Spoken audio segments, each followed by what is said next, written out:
Hello बच्चों, कैसे आप सब। स्वागत है आपका हमारी क्लास में। और बच्चों, आज हम देखेंगे कक्षा 7 विषय हमारा इतिहास रहेगा और पार्ट 1 इस्लाम का भारत में आगमन। ठीक है बच्चों, तो आज हमारा टॉपिक रहेगा इसमें भारत में इस्लाम धर्म के प्रसार के प्रमुख कारण। तो बच्चों, हम जानेंगे इसमें कि क्या क्या कारण रहे हैं। ठीक है, इससे पहले हम बता दें, हमने पिछली वीडियो डाली थी कि जो तुर्की थे उनकी जीत के क्या कारण थे और राजपूतों की हार के क्या कारण थे। ठीक है, वो हमने वीडियो डाल रखी है, आप वहाँ पर हमारी वीडियो हमारे चैनल पर देख सकते हैं। ठीक है बच्चों, तो बच्चों चलिए शुरू करते हैं, देरी न करते हैं। तो भारत में इस्लाम धर्म के प्रसार के प्रमुख कारण आज हमारा ये टॉपिक है।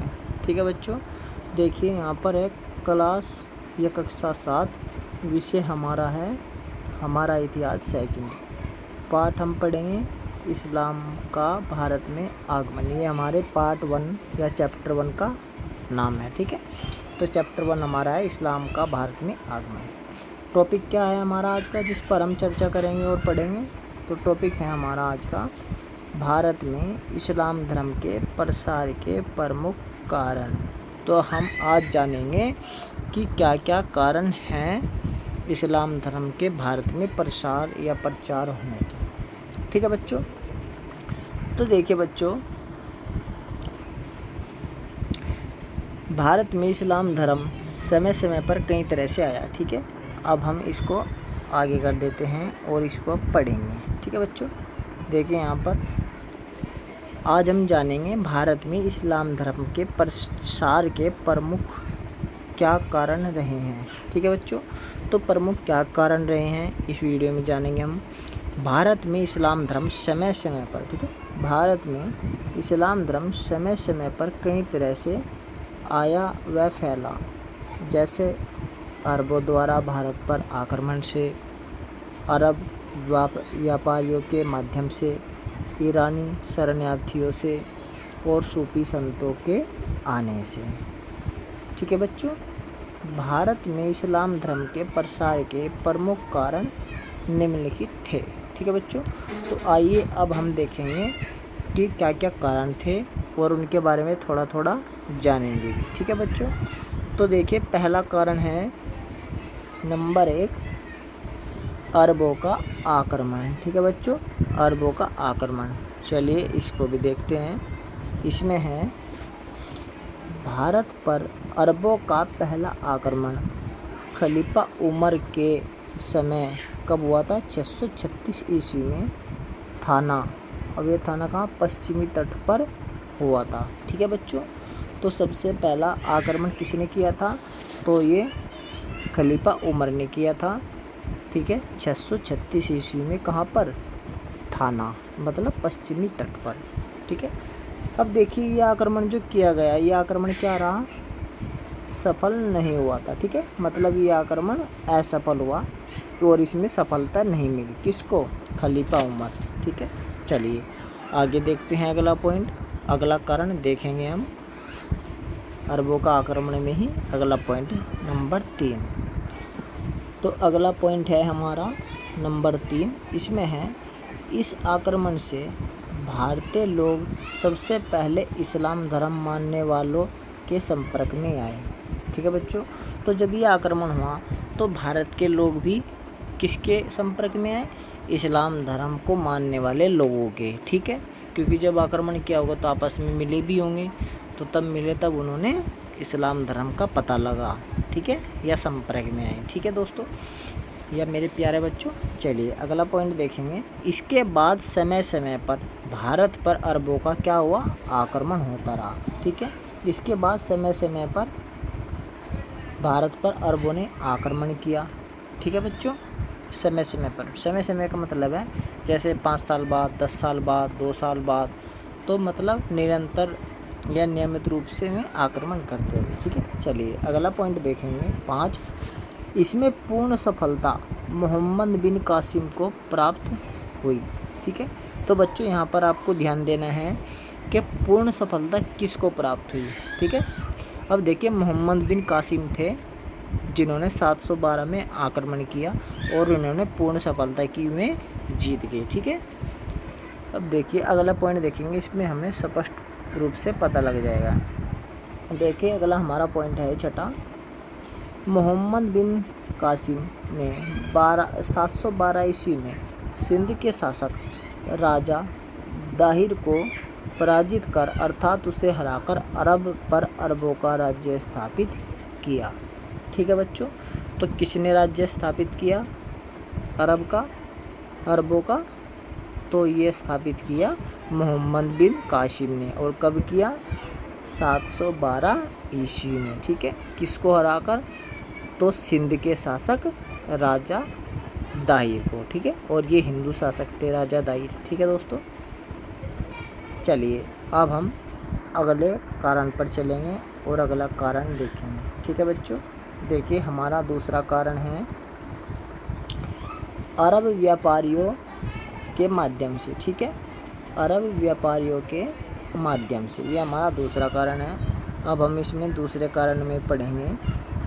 अब इसका पहला जो पॉइंट है वो है, कई अरब व्यापारी जो इस्लाम धर्म को मानते थे। ठीक है बच्चों, देखिए कुछ अरब व्यापारी थे जो भारत में व्यापार करने के लिए आए और उनसे भी भारत ने, जो भारत के संपर्क में, उनसे भी इस्लाम धर्म के बारे में जाना। चलिए पॉइंट वाइज देखेंगे।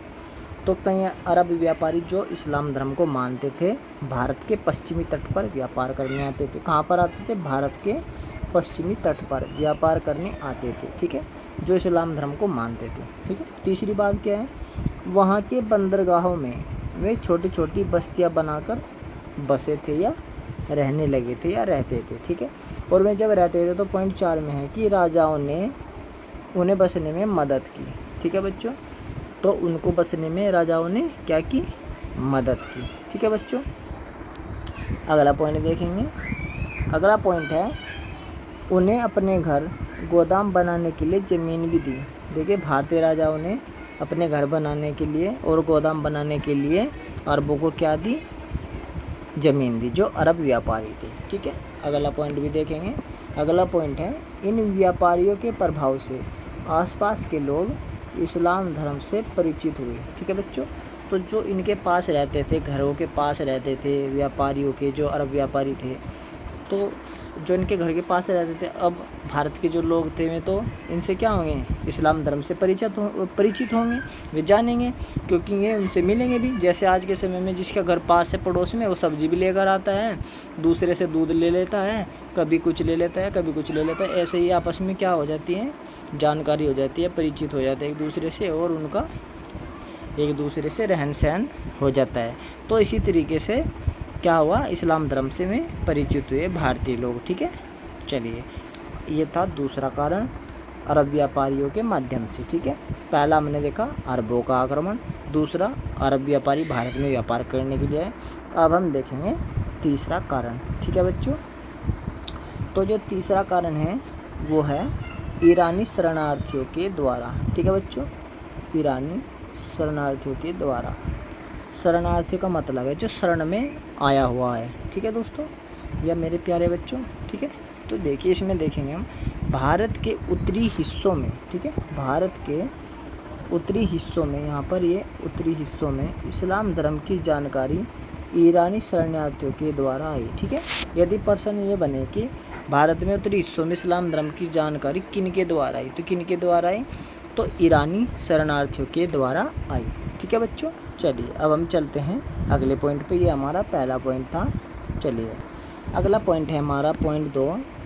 सन 1900 के ईस्वी के लगभग ईरान देश पर तुर्क कबीले हमला कर रहे थे। ठीक है, तो यहाँ पर ये ध्यान देने वाली है 900 ईस्वी के लगभग ईरान देश पर तुर्की कबीले हमला कर रहे थे। ठीक है, मतलब उन पर आक्रमण कर रहे थे। अच्छा, इन हमलों से पॉइंट 3 में देखें, इन हमलों से बचने के लिए कई ईरानी लोग भारत आए। उनमें कई लोग कारीगर थे और कई लोग संत थे। ठीक है बच्चे, अब देखिए जब तुर्क कबीले आक्रमण कर रहे थे या हमला कर रहे थे, तो उससे हमले से बचने के लिए ईरानी लोग कहाँ आए? भारत में आए।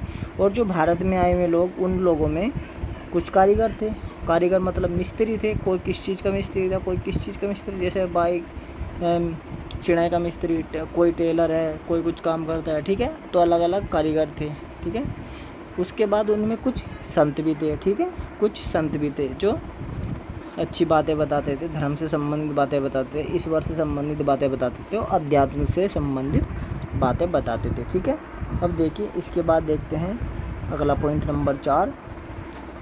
कुछ सिपाही भी आए जो भारतीय शासकों की सेना में शामिल हुए, ठीक है। अब देखिए कारीगर भी आए, संत भी आए और कुछ सिपाही भी आए, ठीक है बच्चों। तो ध्यान रखना सिपाही भी आए और ये सिपाही कहाँ चले गए, ये भारतीय शासकों की सेना में शामिल हो गए, ठीक है बच्चों। तो जब ये शामिल होंगे तो वहाँ भी ये अपने धर्म का क्या करेंगे, प्रसार करेंगे, आपस में बातचीत भी होगी। हिंदू जो यहाँ पर भारतीय शासक है, जो सैनिक है उसमें शामिल, उनमें आपस में बातचीत भी होगी। तो इस तरीके से इस्लाम धर्म का क्या होगा, प्रसार होगा, ठीक है बच्चों।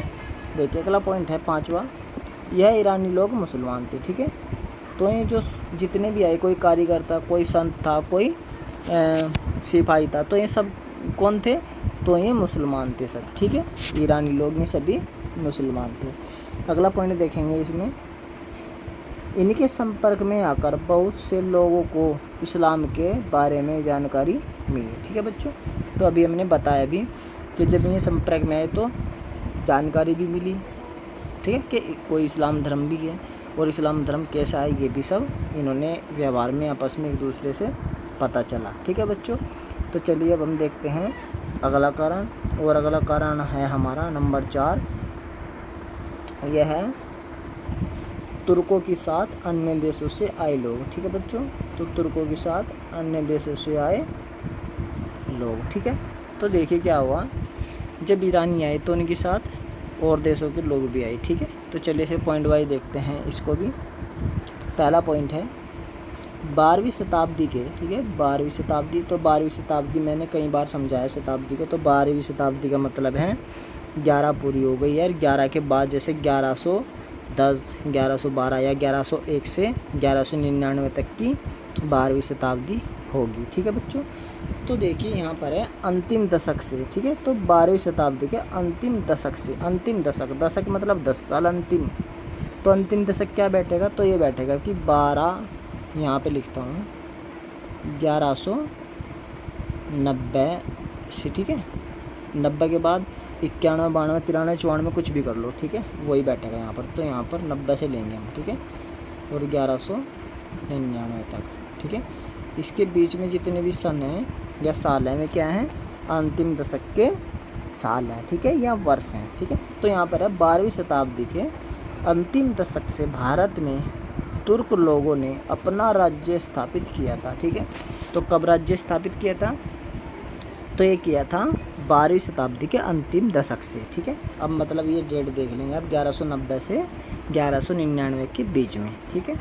और जब ये 1200 हो जाएगा तब क्या हो जाएगा, तब लग जाएगी 13वीं शताब्दी, ठीक है।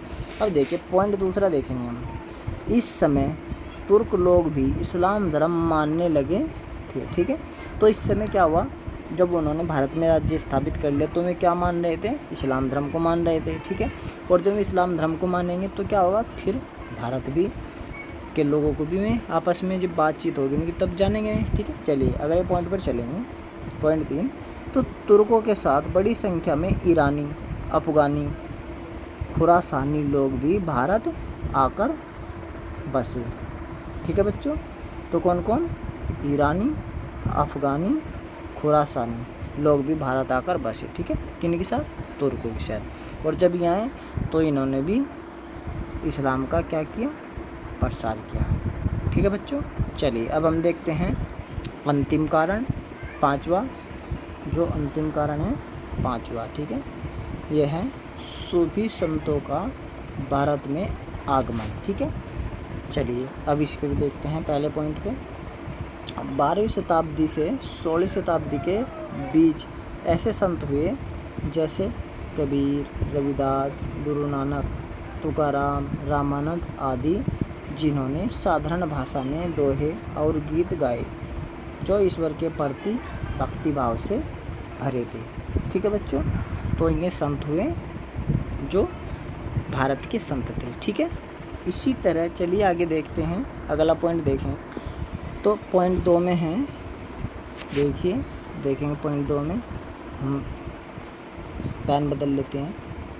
इन्हीं भक्ति संतों की तरह कई मुसलमान संत भी थे। ठीक है, जैसे अभी संत मैंने बताया, इनकी तरह ही ऐसे मुसलमान संत भी थे। तो इन्हें मुसलमान संत को क्या कहते थे? सूफी संत। ठीक है बच्चों, ध्यान रखना, सूफी संत मुसलमान संतों को कहते थे। ठीक है, अच्छा पॉइंट 3 देखेंगे। अजमेर के ख्वाजा मोइनुद्दीन चिश्ती, ठीक है, पंजाब के बाबा फरीद और दिल्ली के निजामुद्दीन औलिया बहुत जाने माने सूफी संत थे। ठीक है बच्चों, तो जब ये सूफी संत आए तो इन्होंने भी क्या किया, क्योंकि ये क्या थे? मुसलमान संत थे, तो इनका भी लोगों से संपर्क हुआ। ठीक है, भारत के लोगों से संपर्क हुआ, तो इन्होंने क्या किया? इस्लाम धर्म के बारे में बताया और इस तरीके से इन्होंने भी इस्लाम धर्म का प्रसार किया। ठीक है बच्चों, तो चलिए आज हमने देखे हैं